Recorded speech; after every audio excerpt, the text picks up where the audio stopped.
Hello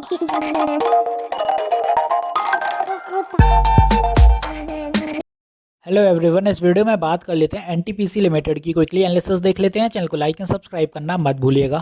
तो यहाँ पे आप देख रहे होगे स्टॉक में जो मोमेंटम बना हुआ है बुलिश हैगा और सही चल रहा है। रिसेंटली भी इसके एनालिसिस करे थे 3-4 दिन पहले और अपने जो टारगेट रहे हैं वो आज मैच होते हुए दिखे हैं। यहाँ पे 305 का यह अंदाजा था वो निकल गया और इवन 310 के टारगेट भी रखे थे, वो भी आने ही वाले हैं जल्दी, क्योंकि 305 तक साइकोलॉजिकल लेवल के पहले आप देखेंगे, साइकोलॉजिकल लेवल निकलने के बाद और पहले हमेशा ही सेलर्स रहते हैं। तो यहाँ वो सेलिंग देखने को मिली है just because of this momentum.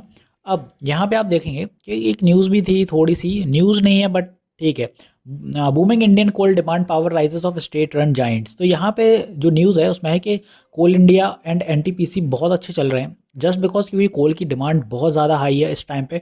और यहाँ पे देखेंगे NTPC which produce mostly coal fired power has surged 78%, far ahead of a gain of 17% the broader Nifty index which share while share of coal India are up 55% for their best year in 23।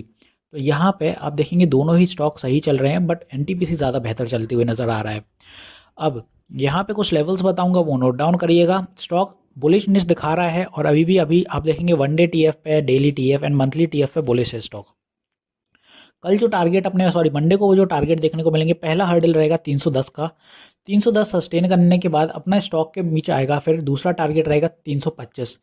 अब 325 के बीच में एक target और रहेगा जो कि अपना रहेगा यहाँ पे 317।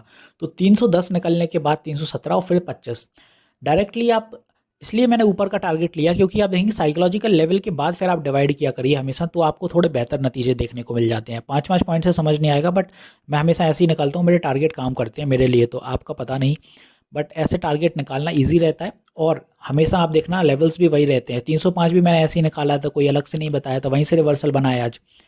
तो यहाँ पे आप देखेंगे ऊपर के टारगेट्स तो बता दिए हैं। 325 कैसे जाएगा, ये 3 हर्डल हैं, 310, 317 और 325। 325 के पहली रेजिस्टेंस फेस हो जाएगी क्योंकि साइकोलॉजिकल लेवल है, तो 22-23 से रेजिस्टेंस फेस होने देखने को मिलेगी। सेलर्स एक्टिवनेस बहुत ज़्यादा रहेगी, यहीं से शुरू हो जाएगी। इसके बाद अगर सपोर्ट की बात करें कि stock by any momentum unstable होता है या फॉल दिखाता है, क्योंकि आप देखेंगे एनटीपीसी का भी स्टेक रहता है निफ्टी में 1% के अराउंड रहता है। तो यहाँ पे अगर कोई फॉल बनता है बाय एनी मूव तो फिर आप देखेंगे पहला सपोर्ट 305 से गिरने के बाद रहेगा अपना यहीं पे 300, क्योंकि साइकोलॉजिकल लेवल है तो 300 का ही लेवल ये काम करेगा यहाँ पे।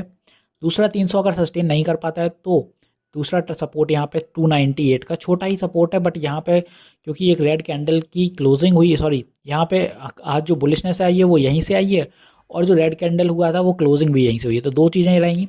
और तीसरा सपोर्ट जो इसी दिशा में आपके लिए रहेगा वो रहेगा 295। 3 सपोर्ट ले रहे हैं, शॉर्ट टर्म सपोर्ट है। 295 ब्रेक होता है तो वीकनेस दिखाएगा और फिर स्टॉक आपको 287 तक के यहाँ पे आप देखेंगे चैनल के ऊपर तक के सपोर्ट दिखा सकता है यहाँ तक। तो 3 सपोर्ट ब्रेक होना इज़ नॉट दैट ईजी, क्योंकि 300 के पे आप देखेंगे 300 के साइकोलॉजिकल लेवल पे यहाँ पे बायर्स बहुत रहेंगे, तो बायर्स जब एक्टिवनेस रहेगी तो स्टॉक गिरेगा कैसे।